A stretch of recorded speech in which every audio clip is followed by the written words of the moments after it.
आता पुढच्या बातमीपत्राकडे वळणार आहोत. तर सुरुवात करूयात या क्षणाच्या हेडलाईन्स. हेडलाईन्स प्रायोजक राम बंधू चिवडा मसाला आणि चकली मसाला.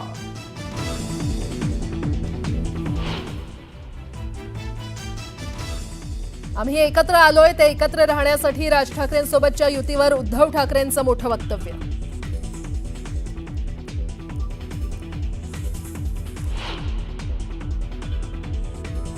वाघाचं कातडं पांघरलेल्या लांडग्याची गोष्ट आपल्याला माहिती आहे, पण बाळासाहेबांची भगवी शाल पांघरणाऱ्या गाढवाचं चित्र मी आज पहिल्यांदा पाहिलं. उद्धव ठाकरेंची उपमुख्यमंत्री शिंदेंचं नाव न घेता जहरी टीका.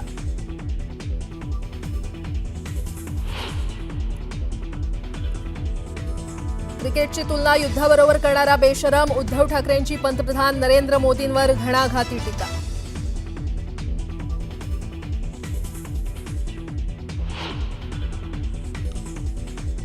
फेसबुक लाईव्ह करणारा वॅनिटी व्हॅन घेऊन फिरणारा मी नाही. आमचे फोटो दिसतात, मदत दिसत नाही का?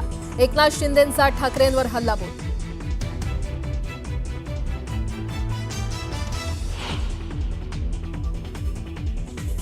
तुम्ही गटप्रमुख नाही तर कटप्रमुख आहात. गेलो तो कचरा, पण तुम्ही कधी आत्मपरीक्षण करणार का? शिंदेंनी ठाकरेंना सुनावलं.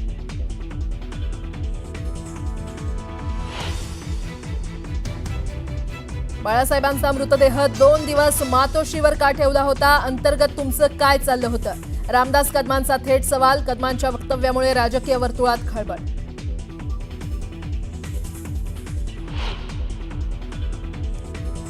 भारताला पुढे न्यायचं असेल तर जातीपातीचं राजकारण करू नका. समाजात फूट पाडण्याचं काम करू नका.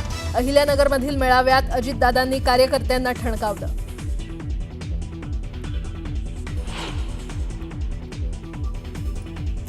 दिल्लीतल्या जेएनयूमध्ये दुर्गा विसर्जनावरून गोंधळ. विसर्जन मिरवणुकीत सहभागी विद्यार्थ्यांना मारहाणीचा आरोप.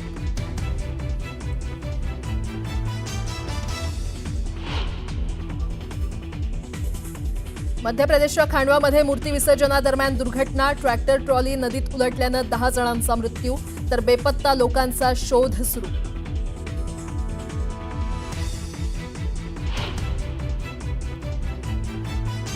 ब्रिटनच्या मँचेस्टरमध्ये ज्यू धर्मस्थळावर दहशतवादी हल्ला. चाकू हल्ल्यात 2 जणांचा मृत्यू तर 4 जण जखमी. हल्लेखोरही पोलीस कारवाईत ठार.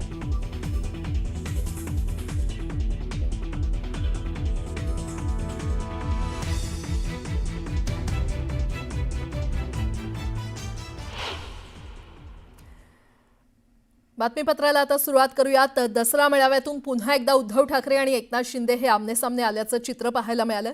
केंद्र सरकारसह मुख्यमंत्री फडणवीस आणि आरएसएसवर उद्धव ठाकरेंनी जोरदार प्रहार केलाय.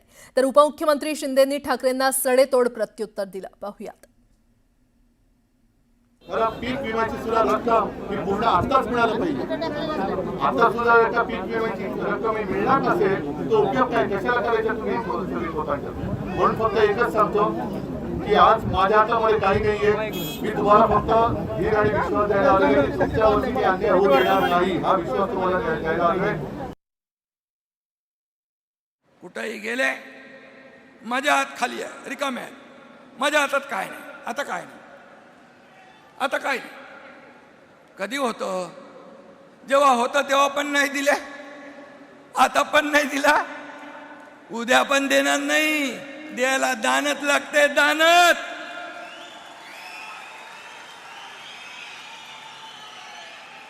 या एकनाथ शिंदेची हात दोन्ही देणारे. ही लेना बँक नाही, देणारे बँक, देना बँक आहे.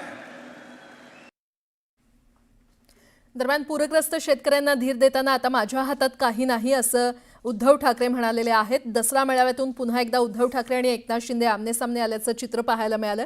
केंद्र सरकारसह मुख्यमंत्री फडणवीस आणि आरएसएसवर उद्धव ठाकरेंनी जोरदार प्रहार केला. तर उपमुख्यमंत्री शिंदेंनी ठाकरेंना सडेतोड प्रत्युत्तर दिलं. भाजपवाले आमच्या अंगावरती येत आहेत की ह्याने मुंबई जिंकले तर खान महापौर होईल. अरे तुम्ही मुंबई जिंकू शकत नाही तर त्या अदानीच्या चरणावरती मुंबई तुम्ही समर्पयामी करून देऊन टाकाल. जानवं घालाल, शेंडी ठेवाल आणि अदानी नाम समर्पयामी. ही काय व्यापारी म्हणून तुम्ही इकडे मुंबईकडे बघताय? आम्ही आमचा जीव म्हणून मुंबईकडे बघतो आहोत. मुंबई महापालिकेची निवडणूक, स्थानिक स्वराज्य संस्थांच्या निवडणुका येतील. मुंबई महाराष्ट्रापासून तोडणार, मुंबई महाराष्ट्रापासून तोडणार, मराठी माणसाचं नाव घेणार. मराठी माणसाला हद्दपार कोणी केला? कुणामुळे तो मुंबई बाहेर फेकला गेला? याला जबाबदार कोण? कधी आत्मपरीक्षण केलं? मी सांगतो, मुंबई महाराष्ट्रापासून कुणाच्याही 7 पिढ्या खाली आल्या, कोणी माईकाला आला तरी मुंबई महाराष्ट्रापासून वेगळी होऊ शकत नाही, होऊ शकत नाही.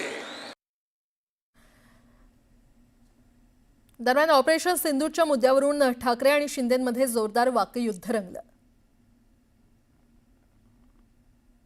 काल परवाकडे झालेली जी cricket match, Asia cup,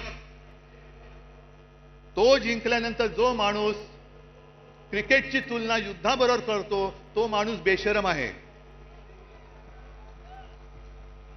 cricket आणि पाकिस्तान बरोबर कशाला थोतांड केली तुम्ही ऑपरेशन सिंधूर?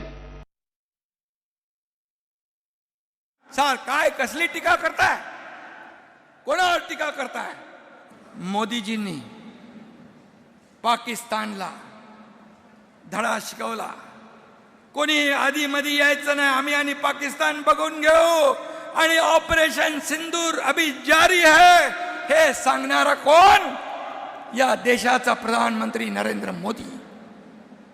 याचा आपल्याला अभिमान आहे.